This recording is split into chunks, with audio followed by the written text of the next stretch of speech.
Baik, Assalamualaikum warahmatullahi wabarakatuh. Perkenalkan, nama saya Farhan Ahmad Suryadi dengan NIM F1B020038 dari jurusan Teknik Elektro Fakultas Teknik Universitas Mataram. Tujuan saya membuat video kali ini yaitu untuk respon ACC percobaan ketiga praktikum dasar elektronika, yaitu yang berjudul dioda Zener. Yang pertama yaitu menjelaskan pemahaman saya tentang dioda Zener. Dioda Zener adalah komponen elektronika yang terbuat dari semikonduktor dan merupakan jenis dioda yang dirancang khusus untuk dapat beroperasi di rangkaian reverse bias atau bias mundur. Sedikit penjelasan tentang bias mundur dan bias maju.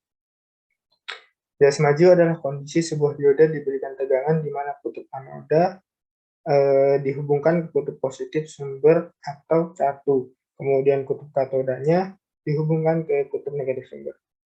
Pada keadaan ini, dioda akan bekerja sebagai penghantar arus listrik. Sedangkan pada bias mundur adalah kondisi di mana kutub katoda dihubungkan ke kutub positif sumber dan kutub anoda dihubungkan ke kutub negatif sumber. Keadaan ini akan menyebabkan dioda tidak dapat menghantarkan arus listrik sampai titik breakdown. Dalam pemakaian umumnya, dioda dihubungkan secara forward bias, kecuali pada kondisi dan jenis dioda tertentu. Pemakaian dioda Zener biasanya digunakan secara luas dalam sirkuit elektronik. Fungsi utamanya adalah untuk menstabilkan tegangan pada saat disambungkan secara paralel dengan sebuah tegangan yang berubah-ubah yang dipasang sehingga mencatu balik. Sebuah dioda Zener akan bertingkah seperti sebuah konsleting atau hubung singkat saat tegangan mencapai tegangan rusak dioda tersebut. Hasilnya tegangan akan dibatasi sampai ke sebuah angka yang telah diketahui sebelumnya. Kemudian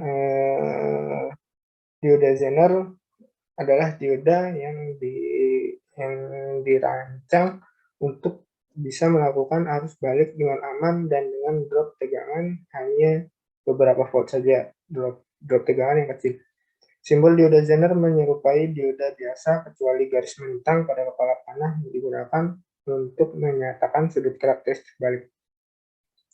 Pada arah maju, dioda Zener berperilaku seperti dioda pada umumnya. Dalam hal ini, dioda Zener dapat memberi batasan tegangan sesuai dengan dihubungkan dengan suatu tegangan balik yang cukup akan melakukan suatu arus balik. Hal ini ditunjukkan sebelumnya karena biasanya akan merusak dioda. Fenomena tegangan breakdown dioda ini mengilhami pembuatan komponen elektronika lainnya yang dinamakan Zener dengan memberi jumlah doping yang lebih banyak pada sambungan P dan N. Ternyata tegangan breakdown dioda bisa makin cepat tercapai jika pada dioda biasanya baru terjadi breakdown pada tegangan ratusan volt. Pada Zener bisa terjadi pada angka puluhan dan satuan volt. Di datasheet ada Zener yang memiliki tegangan VZ sebesar 1,5 volt, 3,5 volt, dan sebagainya. Kemudian, untuk prinsip kerja pada sebuah dioda biasanya dianggap sebagai alat yang menyalurkan listrik ke satu arah. Namun dioda Zener dibuat sedemikian rupa sehingga arus dapat mengalir ke arah yang berlawanan jika tegangan yang diberikan melampaui batas atau tegangan rusak.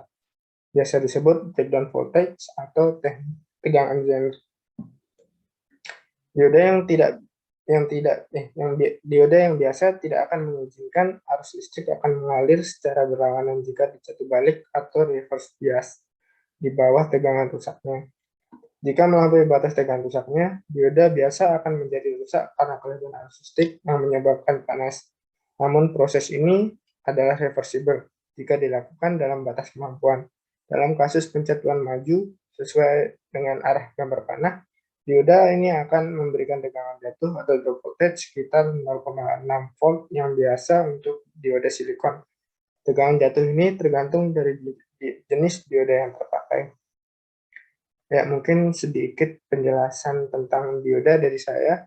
Kemudian untuk pesan dan kesan selama praktikum DE yaitu mungkin untuk pesan dan kesannya selama praktikum ya, praktikum DE cukup mudah dipahami dan abang untuk asisten dosennya juga baik-baik, gampang jadi yang memahami untuk dalam praktikum DE-nya. Mungkin ya karena bentrokan sama RL jadi agak terhambat mungkin. Kayak itu aja sih, mungkin sekian dari saya. Nggak ada salah, mohon dimaafkan. Assalamualaikum warahmatullahi wabarakatuh.